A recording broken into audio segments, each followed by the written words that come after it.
If you like audiobooks or audio shows, check out a free trial of Audible. Just click the link in the description. Welcome to Mindshock True Crime. This is Bruce McGuire. I am, of course, your host. You are listening to the Maura Murray series. This is episode 59, The Hadley Accident. And this is quite a mysterious accident for several different reasons. And does the answer to the Maura Murray mystery, the cold case, the disappearance as of yet unsolved, does the answer lie in and around the Hadley accident? Now, we can't answer that directly, but it does seem to be a very important puzzle piece that, for whatever reason, some people don't want to look at. And we will be looking at it in typical Mindshock fashion, examining every single possible scenario with logic and reason, and not falling for the logical fallacies that the steerers love to base their house of cards on. As always, if you enjoyed the podcast, you can donate to our PayPal. Just check the link in the description. Make sure you subscribe to the channel. Hit the bell for notifications. If you like the podcast, hit the like button. Share it across social media platforms. If you aren't getting notifications, you can just go to youtube.com/Mindshock for all of the latest podcast episodes. You could also check us out on Twitter, Facebook, Reddit, and Patreon. Patrons do get priority for case topic, logical analysis, co-podcaster requests. You could also be a guest on the podcast, so become a patron and support the Mindshock channel, and we'll be bringing you even more mind-shocking podcasts in various cases at increased frequencies. The more support we get, of course. Questions, comments, theories, thoughts, suggestions, rebuttals, debunkings of any kind, leave them in the comment section.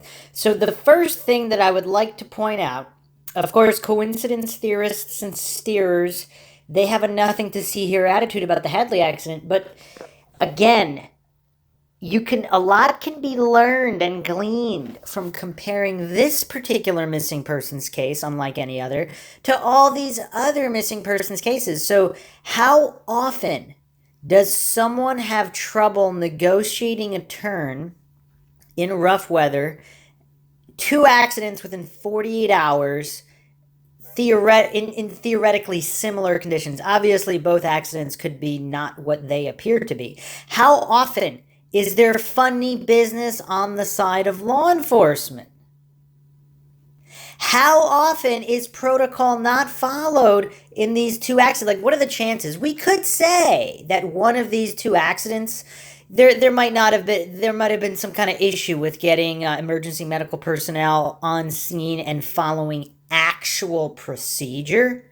But in both of the accidents, before Maura Murray disappears, in neither accident was procedure followed. Now again, the coincidence theorists always have this nothing to see here attitude, but anybody with a functioning brain has got to ask themselves, it's highly unlikely for even one accident of this nature where procedure is not followed, but it's possible. I mean, there are situations out there where, for whatever reason, procedure is not followed. But in 2 back-to-back accidents within a 48-hour period that nobody wants to talk about on the side of law enforcement, you have shady individuals on scene at both accidents that have not been identified theoretically. I mean, everything from the SUV 001, from John Monahan, presence being denied by the New Hampshire State Police, which everybody always wants to forget about and sweep under the rug. You have Ruddock letting her off the hook with a DUI if she was drunk. Maybe she wasn't drunk, but either way, this is an accident. Where's the ambulance? It's just, it's really, really bizarre. You have an unnamed police cadet on scene. I mean, it's just astounding. You have at least a missing hour in both cases from the alleged point of origin. And you have unknown points of origin and unknown destinations in both accidents. I mean, you can't make this stuff up. If you tried to make a movie about this, it would have too many plot holes because it wouldn't be believable. And that's without even getting into everything from the man smoking a cigarette to red trucks to gag orders at UMass and nobody talking about it. It's just, it's insane across the board. And how the steerers and the coincidence theorists refuse to look at these critical clues. I mean, we don't have one elephant in the room. I mean, we have multiple elephants in the room. There's so many elephants in the room, you can't see anything except elephants. But the steers and coincidence theorists are pretending there's no elephants at all. I mean, you can't make this stuff up. Truly one of the most mind-shocking cases. And the only thing more mind-shocking than the case itself is the way steers and coincidence theorists approach the case, completely bereft of logic and reason. I mean, that's mind-shocking in and of itself. It's just, wow. I mean, the amount of social study that can be done with the Dunning-Kruger crowd that seems to circle this case online is it's just astounding. Or they're all faking and they really do know what's up, and for whatever reason, they are intentionally staring and obfuscating and playing stupid. But to play this level of stupid, I mean, I've never seen it in any other case before. So, let's jump in here. I'm going to look at the actual police report.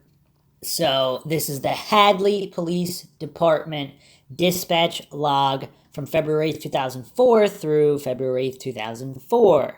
Printed November 25th, 2015 from this copy that is available online. For the date, February 7th, 2004, Saturday, time 2200 hours, Mark Ruddock, Duty Patrol Unit 37, post, not on file. So here it says at 22:55, name 515, not on file dispatcher. And then at 2300 hours, Barry O'Connor, Patrol, Unit 35, post not on file.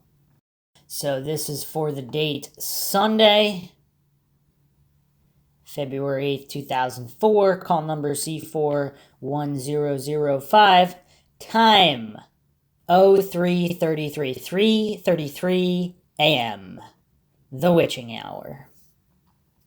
Phone, motor vehicle accident, PDO investigated. Priority 2, call taker 515-515- not on file. Location address, North Maple Street and North Hadley Road. Jurisdiction Hadley, Unit 37, Mark Ruddock. Dispatched 3:34. Vehicle entered by February 8th, 2004. Bunch of numbers not on file, modified, nothing. Vehicle, gray 2004 Toyota Corolla. Operator, Maura Murray. And her Hanson address is listed here. Owner, Frederick J. Murray, the Weymouth address listed. Narrative, February 8th, 2004, 0333 515- not on file. Modified by UMass PD states accident in area of Mass Avenue where it tees off to Hadley. UMass cadet standing by. Okay, so we do have evidence here. I mean, it's conclusive evidence in the report that there is a UMass cadet on scene. In the next episode, I'll be getting into all of the madness with the cadet. There's 2 different cadets that are theorized to have been on scene. Private investigators seem convinced it was one particular cadet. Online sleuths of very astute natures have theorized that it might be a different cadet than investigators originally thought. And then, of course, if the cadet has been gag ordered or possibly knows more than he's saying, or possibly even directly or indirectly responsible for whatever happened to Maura, or not responsible for what happened to Maura, but possibly responsible for that accident and does not want to be involved in any way, might lie. Just, I mean, shocker. Humans are capable of lying in their own best interests and to protect their own egos. Again, something steers and coincidence theorists, for whatever reason, they just have a really hard time understanding that humans are capable of lying. Especially Butch Atwood. He's an infallible god. If he said he saw a picture of Maura, even though she didn't look like in the pictures, that must mean she was at the scene. Crazy stuff. All right. So continuing on here with the accident report. Date of crash, February 8th, 2004. Time of crash, 0333. City, town, Hadley. Number of vehicles, 1. Number injured, 0. Now, who determines that? The officer on the scene? I mean, this car was basically totaled. So an officer on scene determines that, or where's EMS? Shouldn't EMS determine that? I mean, obviously an officer can tell if someone is obviously injured, lying in a pool of their own blood. But if it's not quite obvious, but the car is completely totaled, isn't an EMS evaluation necessary? I mean, how many lawsuits could have been sprung here and should have been? Because if Maura had some kind of head injury that was the result of her disappearance, who's responsible here? Is Mark Ruddock responsible to a certain degree? So the location here, North Maple Street, North Hadley Road. And even this report is not filled out very well, but it does list Maura Murray as the driver. Insurance company, Commerce, vehicle travel direction stated west here, responding to emergency 2. And it does state that Frederick J. Murray is the owner of this particular vehicle, 2004 Toyota. Registration, Massachusetts. All right. It says, please fill out for operator and all occupants involved. Okay, so basically it's saying 1 occupant. It's unclear if she had another passenger. If that was the cadet, then the cadet exited the vehicle and pretended he was observing the accident. We really don't know the situation. Was there another vehicle that was following her, technically possibly involved in the accident, possibly not, if she was ran off the road, or just simply someone following? Were they coming from a party or not? Where were they going? Is it possible they were going to a different party and she was not returning the car? Because again, we only have the word of Kate Markopoulos that apparently Maura had said she wanted to return the vehicle, but that doesn't make a lot of sense for a lot of reasons. I mean, it could be true, sure. According to Erin Larkin, Maura wanted to use the gym at her father's hotel. I mean,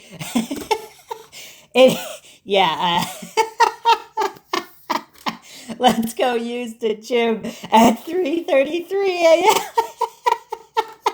instead of the facilities that you're actually used to. As some random motel's gonna have better facilities than UMass. Oh man, okay. All right, let me get it past that. All right, so it does have a crash diagram here. Guardrail, snowbank.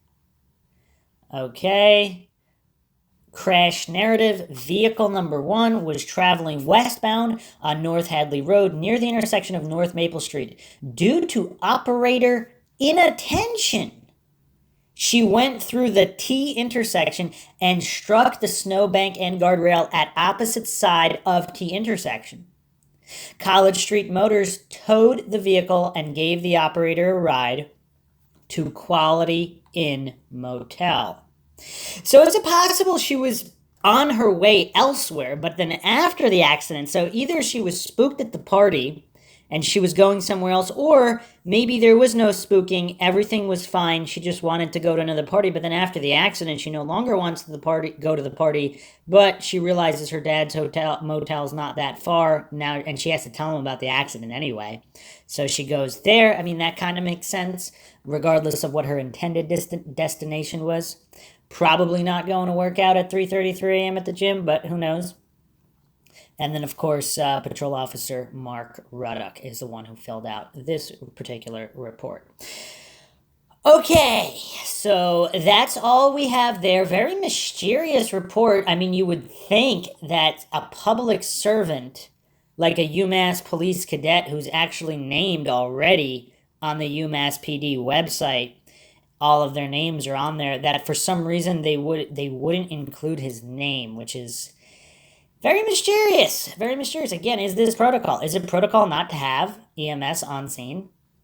Is it protocol or even legal for an officer to determine that even with a totaled vehicle, the driver is completely uninjured? Because aren't officers required to take some kind of first aid training? I mean, one of the biggest things with concussions is that there could be no visible signs. In which case, why would an officer make a determination that nobody was injured, particularly with a vehicle that was totaled? Now, the narrative here, it's unclear again whether Maura told him this or he said this.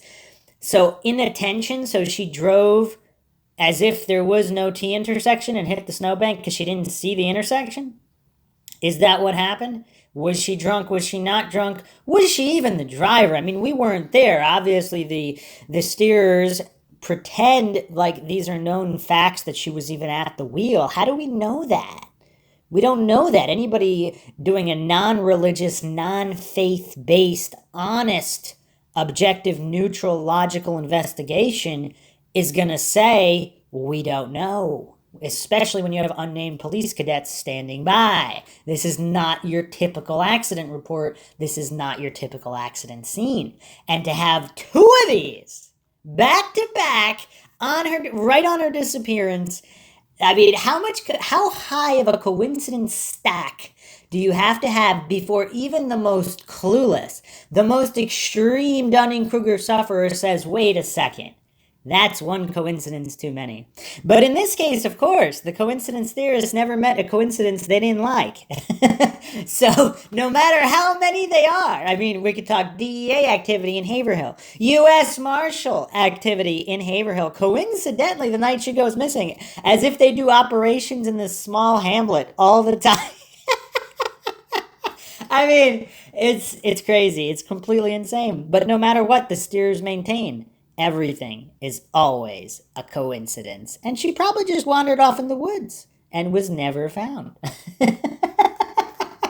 Oh man, it's downright comical at this point. The lengths, the steerers and obfuscators, and just outright clueless goofballs that hover around this case online. What they want to push is just absolutely insane. Logic is going extinct. But then again, that's why the Mindshock podcast exists. So let's look here. This was a post several years ago by a very astute online researcher, regularly posts on the Maura Murray Mindshock as well, regarding Clint Harding, one of the most clueless goofs in the case, who gets triggered anytime anybody points out how illogically it is. But allegedly, Clint Harding, now again, because his mental capacity, we don't know what it is. Is it even children's level? I don't know. So I'm not going to pretend any of this can be verified. Allegedly, Clint Harding went to the Quality Inn in Hadley, Massachusetts, where Fred was staying the weekend up to February 9, 2004. It is now a Comfort Inn located at that spot about 4 miles, 13 minutes from Maura's dorm. I always assumed that there were more details to come on that morning when Maura arrived there. I have family and friends who work in the hotel resort business. Night audits are so slow that 95% of the time, seeing a skunk near the entrance would be huge news.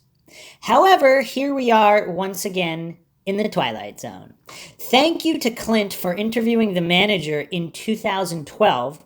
That was there on February 9, 2004. Clint states, though, quote, I talked to the manager at the hotel who ironically took over ownership of the hotel right around the time the incident took place. Maybe the month before January of 2004. The manager has never heard of Maura Murray, nor did she remember the incident at all. I talked to her in 2012. Her or her husband would have been working that night. If Maura had one of two keys to get into the hotel room, then she would have been a quiet arrival. Other options, though, have Maura arriving in a tow truck at around 4:45 a.m.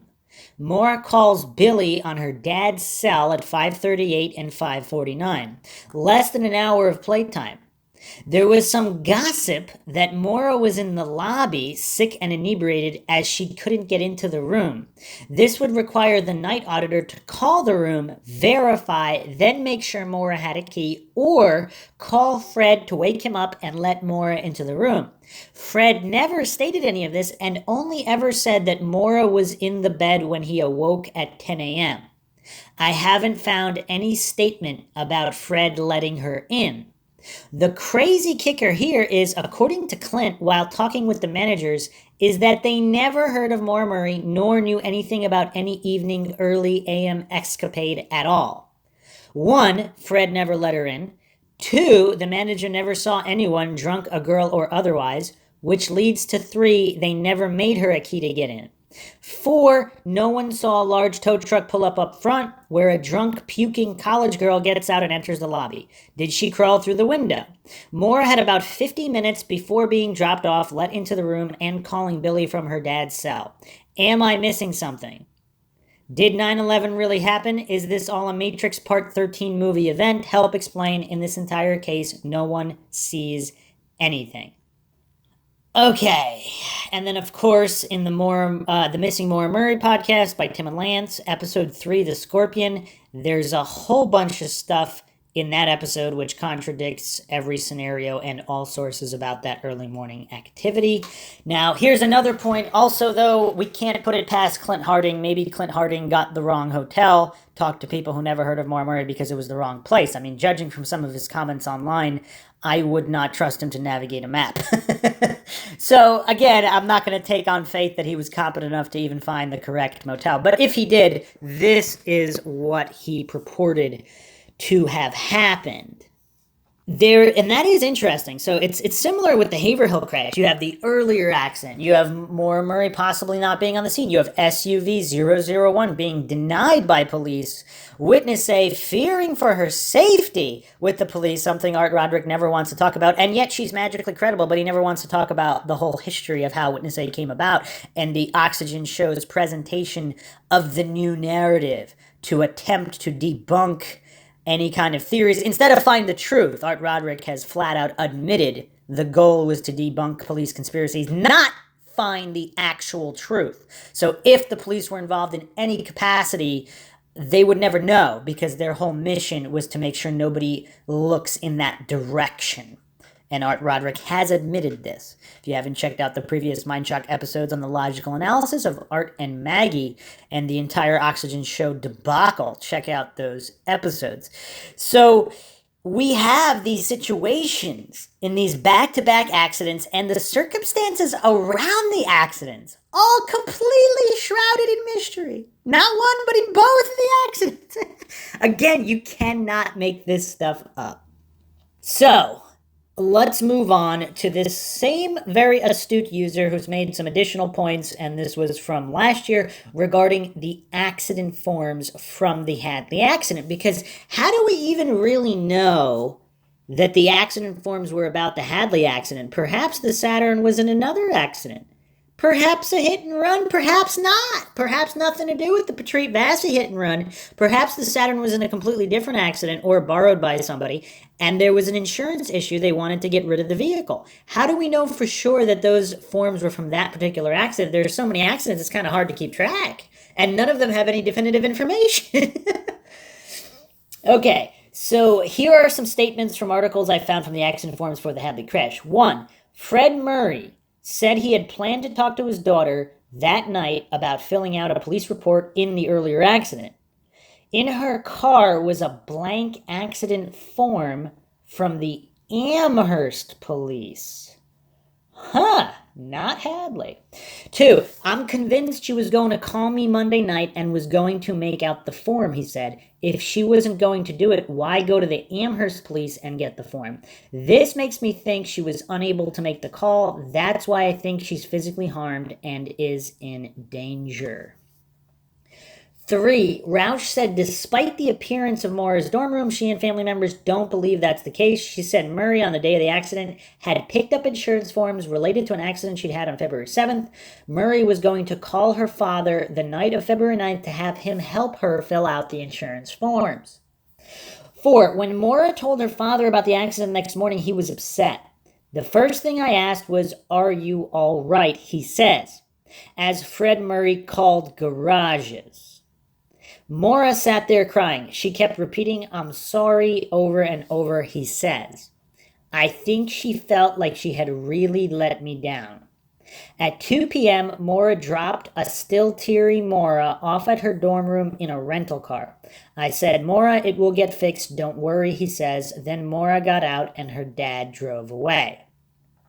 5. After a few calls Sunday morning, February 8th, it appeared Fred's insurance would cover the accident and it was time to move on. Fred had a work obligation in Bridgeport, Connecticut, so he rented a car and dropped Maura off at her UMass dorm. That evening, 11:30 p.m., Fred talked to Murray on the phone and reminded her to pick up accident forms from the Registry of Motor Vehicles. Maura agreed to call her dad on the phone the next night, Monday, at 8 to go over the forms and fill out the insurance information. 6. As she promised her father, Maura obtained accident forms before leaving town. The forms were later found in her vehicle. Maura may have stopped at the Registry of Motor Vehicles on Route 9 in neighboring Hadley, or she could have downloaded them from the registry website. And then with that point, even though the articles reported it, we still don't really know if she actually was the one that obtained the accident forms. I mean, it wouldn't necessarily be surprising if she did, but do we have irrefutable proof of that? I don't know. And this commenter states this last statement is wrong as Maura didn't have a printer attached to her computer in her room. So she could download to the computer, but that was it unless she was able to take a drive to get printed somewhere. What we know from all this is that Monday was the day the forms were retrieved and placed in the Saturn itself. The last mention of them were Fred telling her Sunday night near midnight to get the accident forms from the police or a nearby DMV. Now, no police station, ever since knowing this was one of the biggest missing persons cases, has ever claimed or provided proof that a Maura Murray was in their police station to get forms. This would have been easily accessible and someone would have come forward publicly. And that's a pretty big issue too, because if she had gone to a physical police station to get forms, they would obviously have video footage. And in the case of any other non-Twilight Zone missing persons case, that would have been footage that would have been released immediately to help find a missing persons. But of course, this is the Maura Murray case, so this is Twilight Zone all around. Next, we know Maura couldn't have printed them off herself as she had no printer in her room, or it means she took a drive somewhere to print them again. Again, this action may have involved someone else helping her do this, and no one has come forward on that as seeing her. Her last option is that we know Maura was employed by UMass police themselves. If no other police station noticed Maura coming in on the day she disappeared and publicly stating so, then she may have on her own or with the help of a fellow cadet officer got the forms from the UMPD office itself to place in the Saturn. Here are some more statements. 7. Maura picked up the accident report forms from the Hadley crash and was going to go over them with her father the night she disappeared. 2 copies were left behind in the Saturn. 8, she was supposed to call me at 8 that night so I could help her go over them on the phone. She did pick up the accident reports. She had every intention of calling me, Fred Murray said. 9, Maura spoke to her father on the phone at 11:26 p.m. Sunday night. They spoke about getting the necessary forms from the registry pertaining to the accident and decided to discuss the matter again on Monday night. Now, this is what everybody's stating, but is it possible they're discussing something else entirely? Again, I won't go into the $4,000 or Fred Murray's statements that nothing before the night at the Weathered Barn Corner matters, or how he knows it was even Maura at the Weathered Barn Corner, because perhaps the Murray family does have information that's not public, and somehow they do know it was her. But from all public information, obviously there's really no real proof that she was there other than the account from Butch stating she did not look like in the pictures. That's all we really have.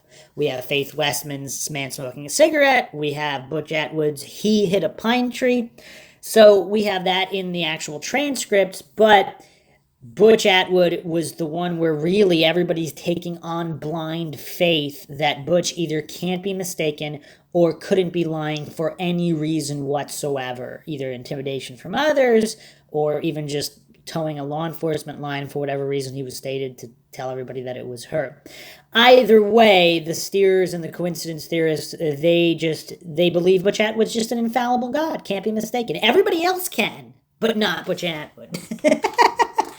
It's goofy stuff here, but yeah, that's a problem. So we really don't know what they were talking about. Now, again, this is 2004, so all of this government spy technology is in full swing. I mean, again, some of these goofballs don't like me talking about it, but satellites or high altitude planes or whatever surveillance programs the US government has, I don't have clearance for it.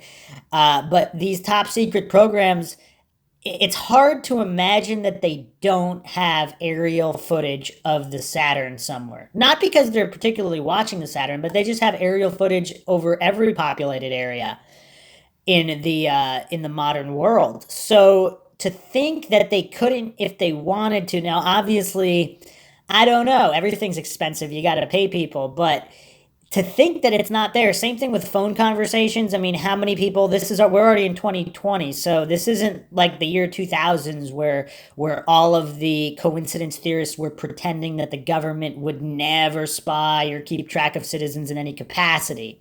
And they were calling the conspiracy theorists, aka critical thinkers, completely crazy for thinking the government would ever abuse or use any technology for any kind of surveillance on its citizens.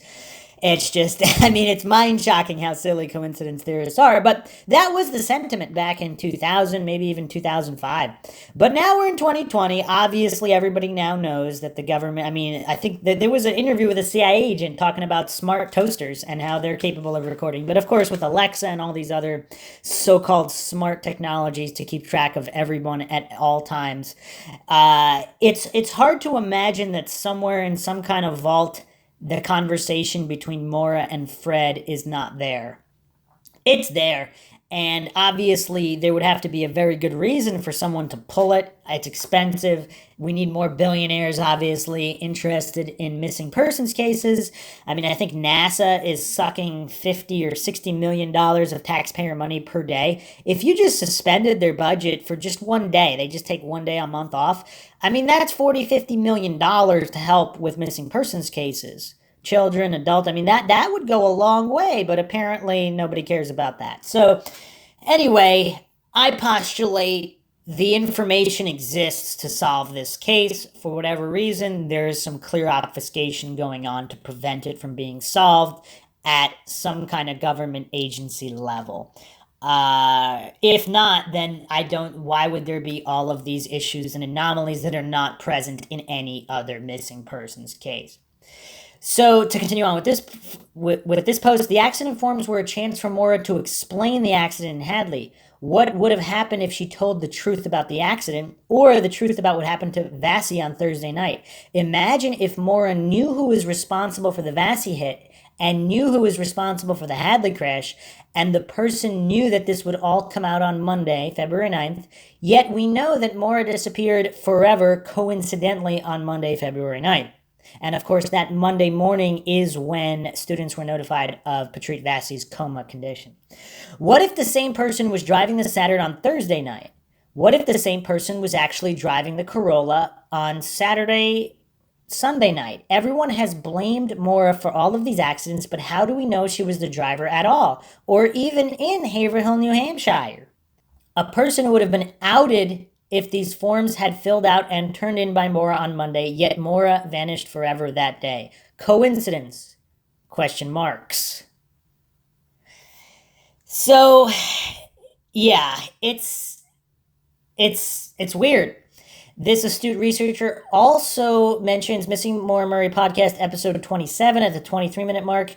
We are unable to comment on the last person to see Maura at UMass. Does UMPD know who the last person who did have contact with Maura was? Was it the same unknown cadet who was there with her at the Hadley crash? Would releasing his name on Maura's crash hinder an issue with UMPD? Why were they so closed-mouthed about all of this? Then said they couldn't find the last dorm number who called her because they, quote, moved on, and said they never got the account from the cadet who was on the scene with a person who went missing forever just 24 hours later. WTF. Does any of this make sense in tracking down one of your own employees who has been missing now for over 15 years? Yet in other instances, UMPD are rifling through her room, belongings, and computer just a few days later and taking pics of her dorm room, when Maura had sent 2 emails saying she was out for the week. And again, the coincidence theorists and the steers always have this nothing to see here attitude over all of these major red flag issues that, again, are not present in any other missing persons case. So we technically, the last three, we could even say four. We could even say every single night was a problem up to her disappearance starting that Thursday night, where you have these new narratives being spun to cover up what really happened. Either, I mean, I suppose it could just be accidental incompetence, but how many times has her supervisor changed her story? How many times has the timeline changed on even the Thursday night phone call? You have all this funny business with the timeline at the Hadley crash. You have all this funny business with the possible multiple car accidents in Haverhill on Monday night. Everything's uncorroborated. Everything's a big mess. There's a huge, what appears to be gag orders on everything, every step of the way, every day leading up to her disappearance starting that Thursday night. Is that normal? Again, the coincidence theorists and the steers ignore, there's so many elephants in the room. They're just all jam-packed into this tiny room, and the steers and obfuscators there's no elephants in here. I mean, it's madness. It's madness. But it is interesting that the new narrative. So if you look at the original articles, of course, if you haven't checked out the silent UMass episodes of Mindshock, check those out because we go over all the issues at silent UMass. Again, in any other missing persons cases, you don't see this kind of silence and obfuscation at the school from which the person went missing from. You see the opposite. Everybody's trying to help and speak out and raise awareness. But anyway, regarding that night, the breakdown allegedly happened at before 1 a.m. Then the timeline all got shifted. But all the original information points to there being a call at the desk line. And then even UMPD was trying to track that call from the desk line, and they tracked it supposedly to a dorm room where the person had moved on, and apparently they were too incompetent to verify who was in that dorm room. And even if the actual person registered to the dorm room was not in the room at the time of the call, obviously knowing who that individual is would be very helpful because they could shed light on who was in their room or who possibly could have been in their room.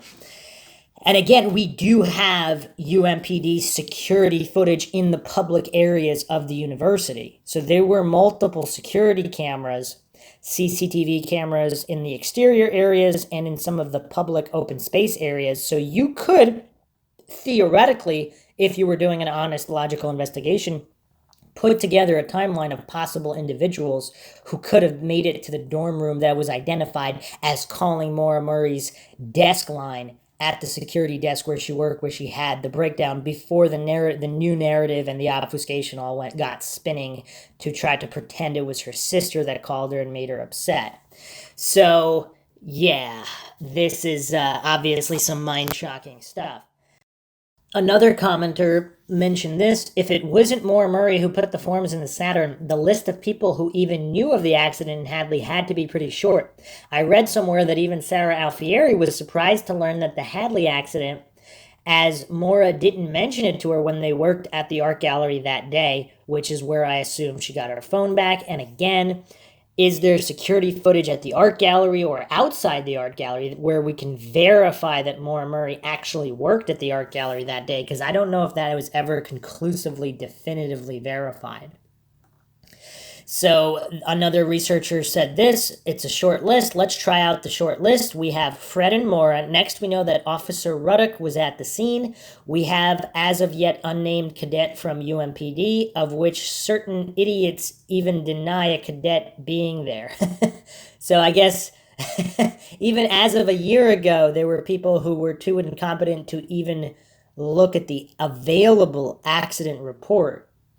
And again, so many obfuscators and steers in the case, it's hard to believe that they're actually that dumb. They must be playing stupid. But again, to play this level of stupid, is that jumping the shark one too many times?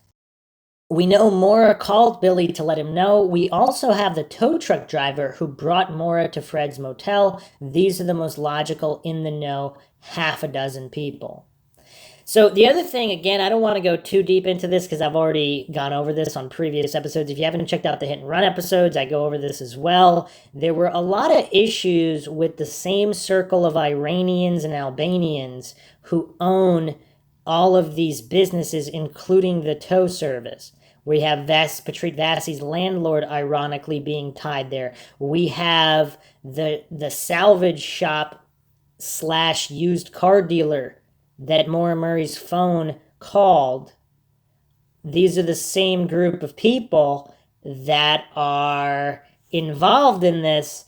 Very, very bizarre, possibly also involved with the party house that has been tied to Maura Murray. Even Helena Murray supposedly tried to rent out this apartment at this party house, which is possibly where that Saturday night party could have taken place if it wasn't at the dorm, because there are conflicting reports of where that party took place. Also, there could have been more than one party. I mean, this is college. People hop from party to party quite often. The nights are long, especially on Saturday. So, again, all this information we do not have.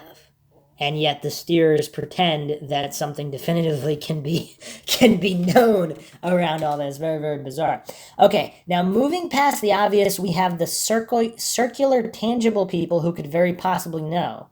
Kate or Sarah, although Sarah denied it. 8, the Roush family, friends, Army personnel. 9, any other UMPD officers / cadets. 10, other Murray family members. 11, other Hadley police officers. 12, Hadley 911 dispatch. 13, tow truck employees. 14, insurance company. 15, Kennedy dorm students. It would be easy to have the half a dozen well-known people to possibly mention this accident to their circle of related people. This would turn the half dozen into about 20 to 30 very quickly, even by Monday, February 9th, 2004. I still have a feeling that someone didn't want the accident report filled out and turned in by Monday. In fact, it was never filled out and found blank in the Saturn in New Hampshire.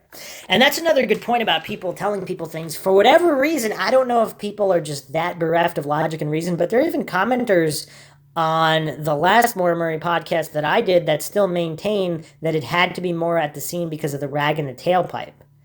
As if they couldn't consider the possibility. I mean, only one other person has to know. And again, people get killed for $5. People get killed because of egos or boyfriends, jealousy, all this stuff. Possibly $4,000. Who knows? People get killed for a lot of different reasons. If somebody wanted to get rid of Maura and make it look like a suicide, you only need one person to put that rag in the tailpipe. Anybody who had been previously borrowed Maura's vehicle, if she allowed them to, or was simply in the vehicle with her when she had put in the rag in the tailpipe one time, and she might have explained to them that her father told her to do that to stop the smoking. To pretend that there's no way that could have happened in the previous year or more? I mean, what kind of... even a 4-year-old... that's like letting someone borrow your toy when the toy's broken and there's an issue with the toy. Yeah, make sure that, the head's kind of loose on this doll or whatever. Make sure you be careful so it doesn't completely fall off. I mean, that's what we're dealing with here. And so to pretend, and not to mention, even if she didn't tell anybody, if she was at the party talking to her, or any time within the past week or 2 weeks, if she was on the phone with her father and she could have easily just said, yeah, I know, I'll put the rag in the table if it starts smoking. I don't want to get in trouble with the cops. I mean, this is basic stuff. And if either Kate or Sarah, one of the known people that could have borrowed her vehicle or she could have told, they could have also told anybody else either, whether they were in on whatever happened or not. So the level of silliness to conclude that because there's a rag in the tailpipe, that 100% means irrefutably that Maura Murray was at the scene. I mean, that's as silly as pretending that Butch Atwood is an infallible god that could never be mistaken or intimidated or lie under any circumstance for any reason. I mean, this level of silliness is, of course, off the charts. We don't see this in other cases. Another point here from another poster, the report being found blank in the Saturn is a good point. At least by 11:30 p.m. Sunday, she hadn't obtained them yet. Interesting that it was said she made a point to drop off the scrubs to the nursing student who didn't even need them, but the forms that her dad made a point to remind her to obtain and fill out were found blank in the Saturn on Monday night when he and Maura Murray were supposed to go over them. Someone didn't want the accident report filled out. That's what I'm thinking too here. And also interesting to note, I don't know if I mentioned this before, but supposedly the nursing student who said that Maura Murray dropped the scrubs off, even though that was conflicting reports too, for some reason. Again, nothing in this case is solid. Apparently, she never saw Maura. She just dropped him off outside the door. Supposedly, that nursing student also was driving a Saturn. I don't know what to make of that, but make of that what you will. I mean, there's quite a few different types of vehicles somebody could be driving. Obviously, the Saturn wasn't exactly the rarest vehicle in the world, so I'm not saying it's more than a coincidence, but when we're working with these coincidence stacks a mile high, we have to be very careful when eliminating actual coincidences, because there seem to be very few in this case that are truly coincidental, unless you're one of these extreme coincidence theorists who is completely bereft of logic and reason and has never looked at any other missing persons case ever.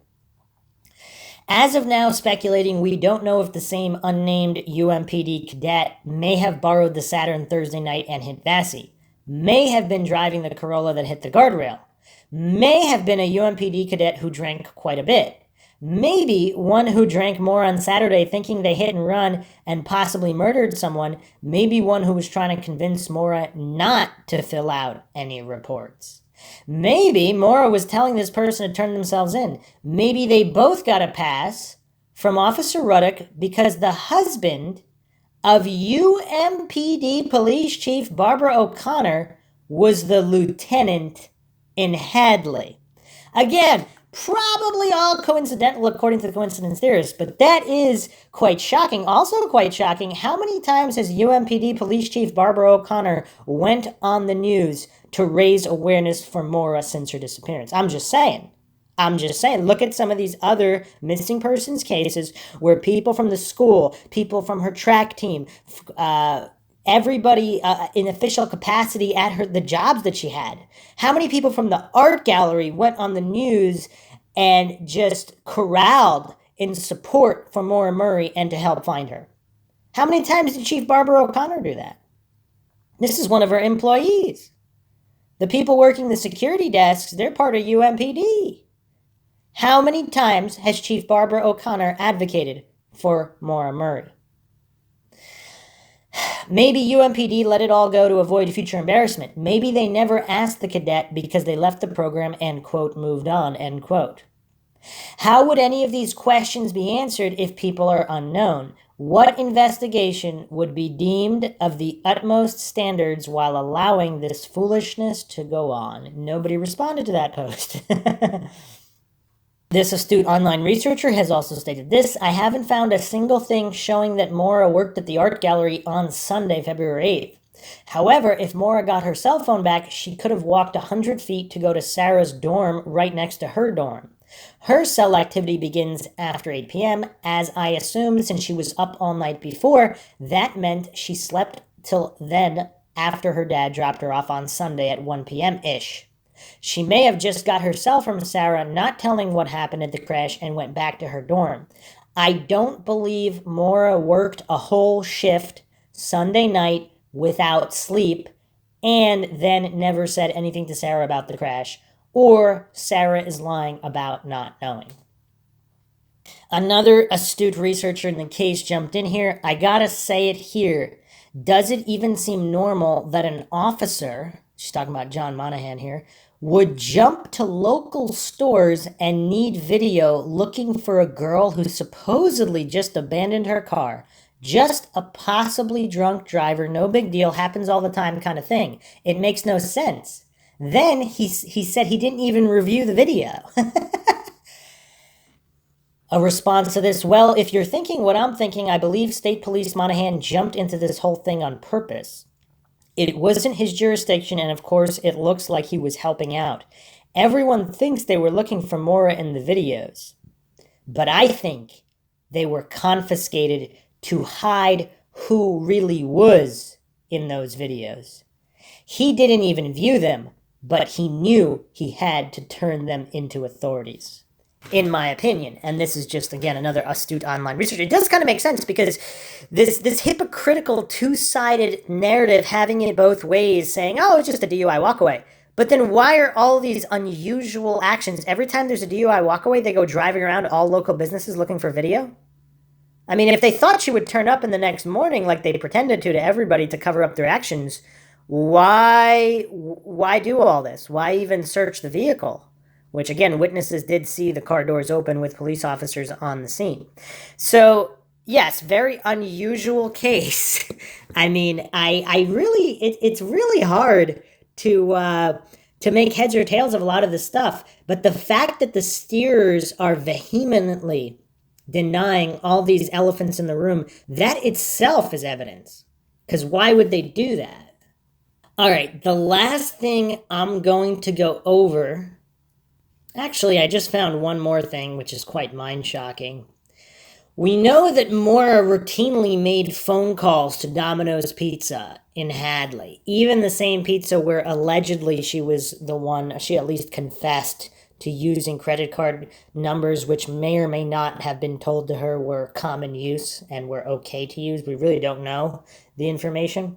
But again, the steers pretend that it's all known, that because someone admits something, again, when police threaten you to admit something, because if you don't admit, there's going to be much harsher penalties. Most people admit because they don't want to be put in prison, even if it's a lie and the police officers are lying about that. A lot of people take the path of least resistance, particularly with officers that are coercive, which we know there's a lot of. So again, I'm not saying these particular officers were, but they're spending a whole lot of money for $78 or whatever in charges. How much did that whole sting op cost taxpayers?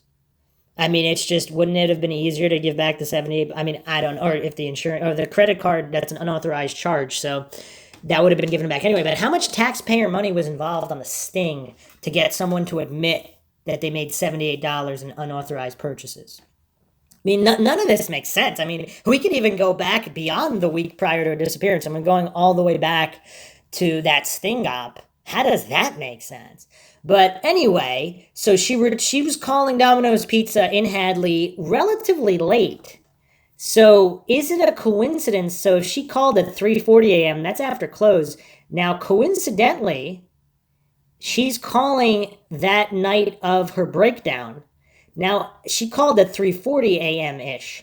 Is there some kind of drug operation? Because we do know black Saturns were one of the most used vehicles, if not the most, for drug couriers at the time. And we also know it was also one of the most stolen vehicles at that time. I think it was like top 5 most stolen vehicles or something in that category during those years. So we don't know if somebody's borrowing her car. There's a case of mistaken identity with the vehicles. And is that what the whole DEA operation in Haverhill was? Was it some kind of DEA, FBI, CI, state police operation gone bad and they mistook her vehicle? Or was someone else involved, someone possibly at Domino's Pizza? Because she has the breakdown Thursday evening, that early morning, super early Friday, after her Thursday shift. At 3:40 a.m., she's calling Domino's Pizza, but the accident in Hadley is roughly that same time, early Sunday morning. So what is the norm of 3 to 4 a.m. activity in that area? Does it have something to do with Domino's Pizza? Again, could all be coincidental.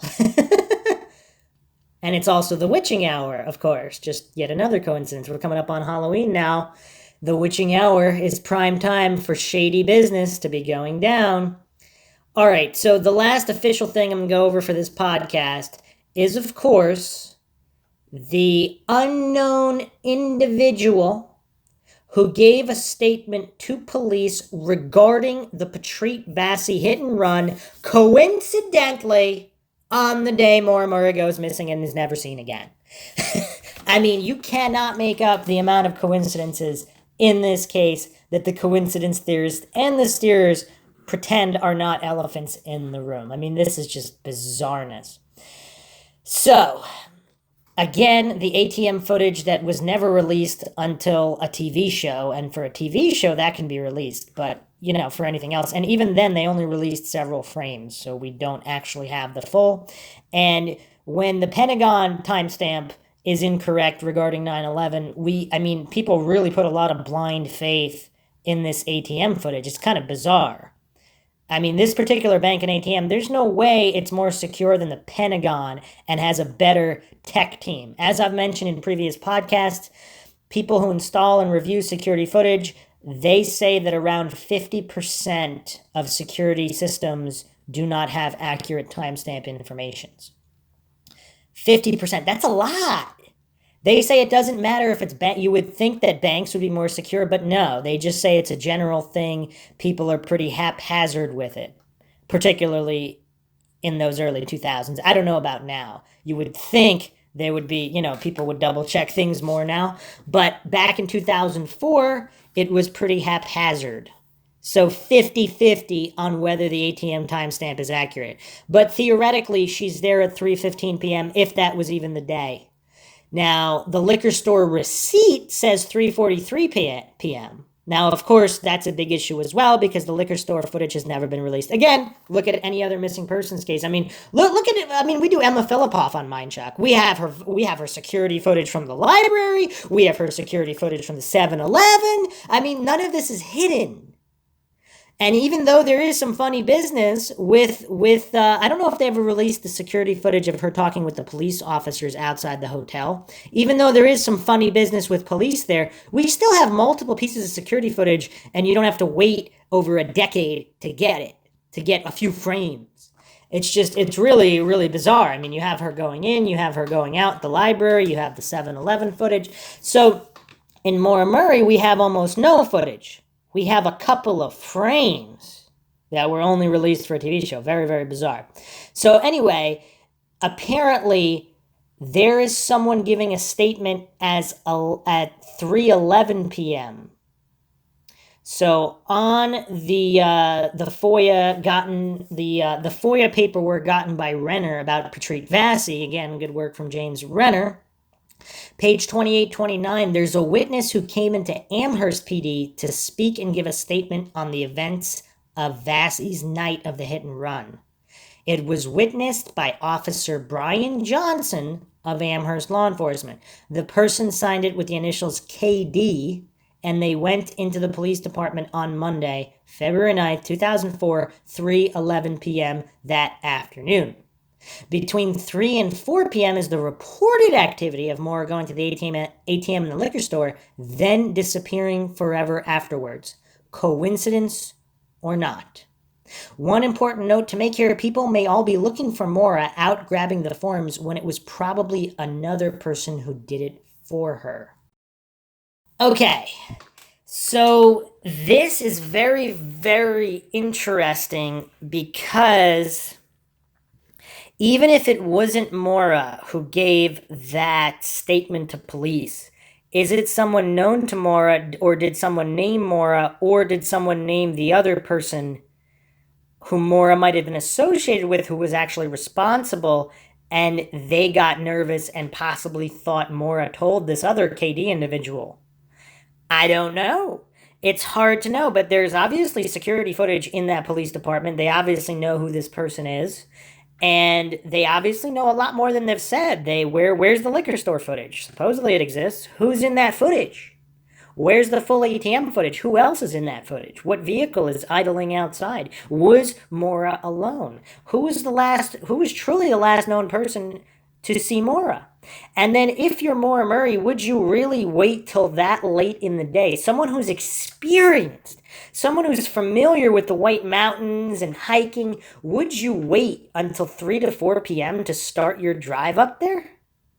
How many people do that?